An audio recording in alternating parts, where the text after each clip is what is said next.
시청자 여러분 안녕하십니까? 문재인 대통령이 국내 연합뉴스, 해외 AP, 로이터 등 6대 통신사와 G20 정상회담을 앞두고 서면 인터뷰를 가졌습니다. 그런데 그 내용이 한심스러울 정도로 위선과 동화 같은 환상과 거짓말에 가득 차 있습니다. 제가 그 내용 중에서 7개의 잘못되고 문제 있는 대목을 뽑아서 여러분들께 보여드리고 천천히 읽어드리면서 말씀을 드리겠습니다. 1번, 남북관계가 좋을 때 북핵 위협이 줄어든다는 것이 지금까지의 역사적 경험이다. 이건 새빨간 거짓말입니다. 아니면 오판이거나 남북관계가 가장 좋았을 때, 최초로 남북 정상회담이 이루어졌을 때 2000년, 그때 북한은 김대중 대통령이 노벨상을 받기 위해서 국민 몰래 뒷돈으로 대여준 4억 5천만 달러를 가지고 핵 개발을 본격적으로 가속화시켰습니다. 역시 남북관계가 좋았던 노무현 정권 대북 퍼주기로 일관했을 때, 그때 2006년 북한이 최초로 핵실험에 성공을 했습니다. 그리고 나서 그런 북한에게 또 2007년에 평양 정상회담을 해서 또 수조 원이 드는 대북 포주기 약속을 해댔습니다. 세 번째, 문재인 정권 들어서 남북관계가 좋다고 문재인 대통령이 호들갑을 떨고 있는 이 시점에 북한이 한국 안보에 가장 치명적인 이 사드나 패트리어트로도 막을 수 없는 최신형 이스칸데르 단거리 탄도미사일 발사에 성공했습니다.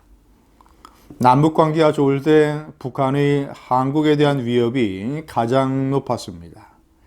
그런데 거꾸로 얘기를 하고 있습니다. 2번, 김 위원장은 나와 3차례 회담에서 빠른 시기에 비핵화 과정을 끝내고 경제 발전에 집중하고 싶다는 의사를 밝혔습니다. 나는 김 위원장의 비핵화 의지를 믿습니다. 나뿐 아니라 트럼프 대통령, 시진핑 주석, 푸틴 대통령 등 김 위원장을 직접 만난 각국 정상들은 한결같이 김 위원장의 약속에 대한 신뢰를 말하고 있습니다.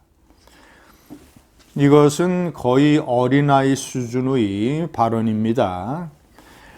김 위원장의 김정은의 비핵화 의지를 진짜로 믿는다면 바보고, 속으로는 믿지 않으면서 믿는다고 얘기를 한다면 전 세계와 대한민국 국민을 상대로 거짓말을 해대는 것입니다.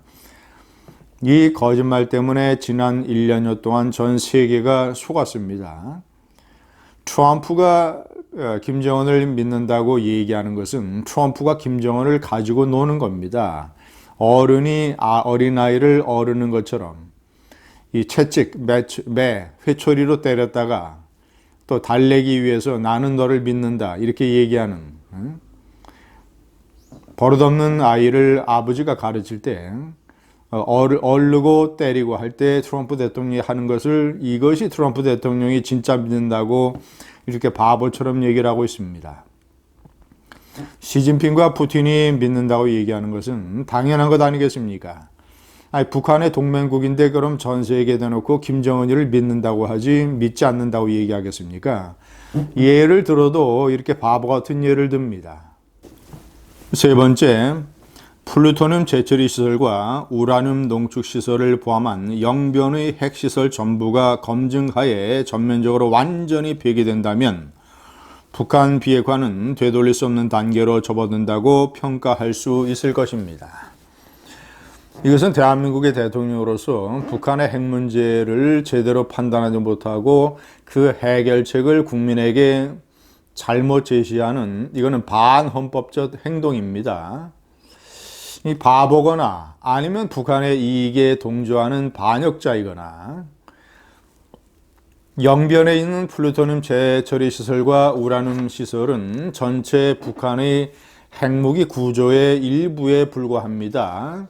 지난 하노이 회담 때 트럼프가 김정은에게 추가로 폐기하라고 얘기한 것이 알려지지 않은 우라늄 농축시설입니다. 제2, 제3의 그것이 평산이나 강선에 있는 추가의 우라늄 농축시설이고, 자, 1번, 두 번째는 그동안 북한이 만들어 놓은 핵무기, 세 번째, 그동안 북한이 농축해 놓은 재처리해 놓은 플루토늄, 네 번째, 북한의 핵무기를 운반해서 타격할 수 있는 각종 미사일들, 이 네 가지를 전부 다 완전히 신고하고 폐기를 해야 완벽한 비핵화가 되는 것입니다.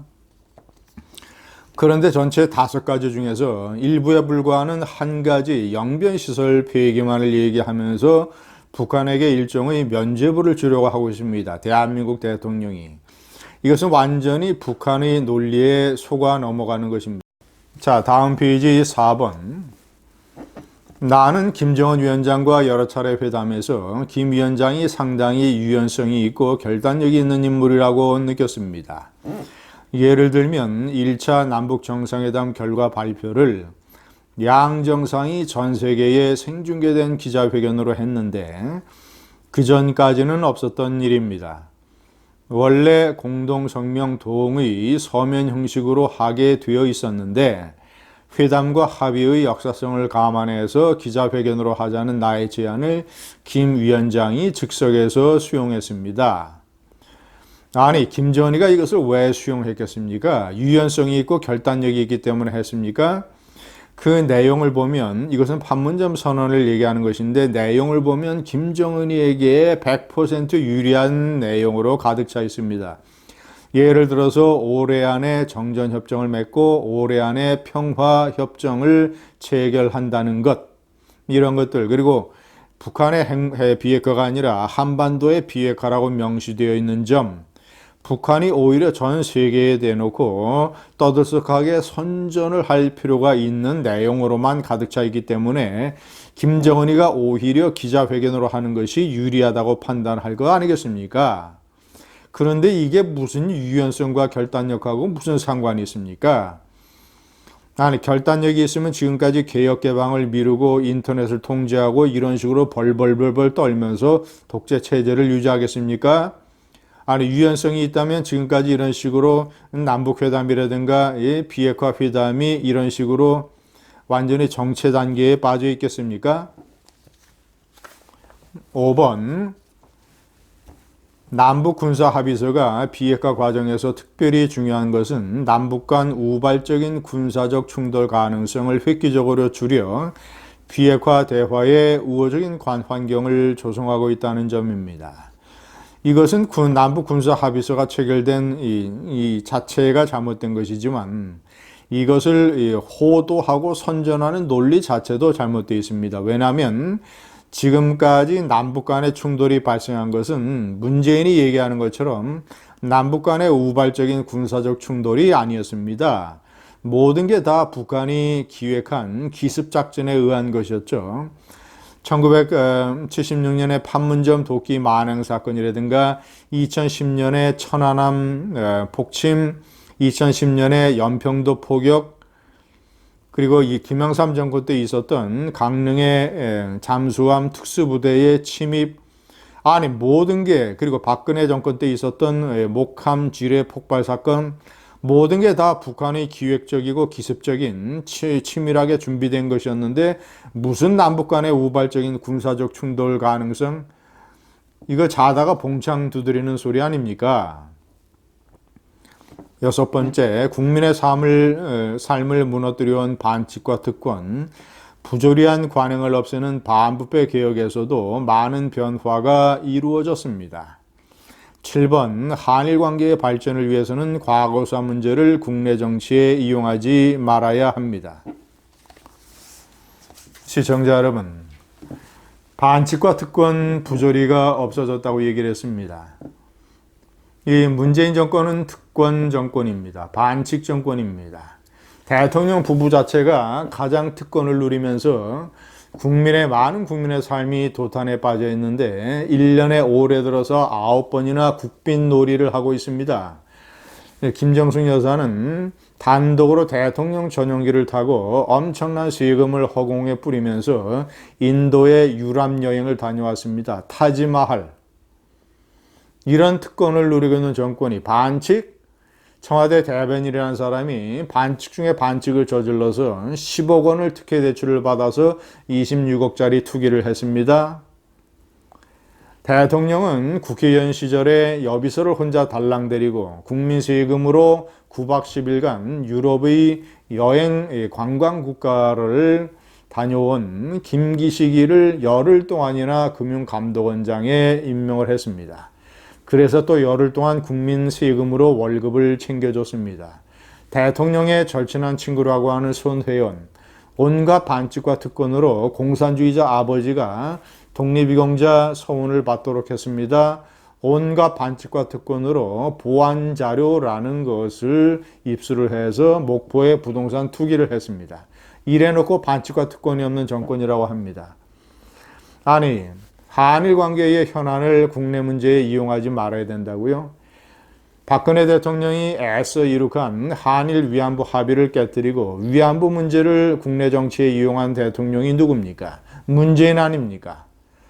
박근혜 대통령이 애써 봉합하려고 했던 강제징용 문제를 다시 불거내서 이것을 한일 관계의 악화에 이용을 해먹는, 이 국내적으로 이용을 해먹는 대통령이 누구입니까? 지도자 누구입니까?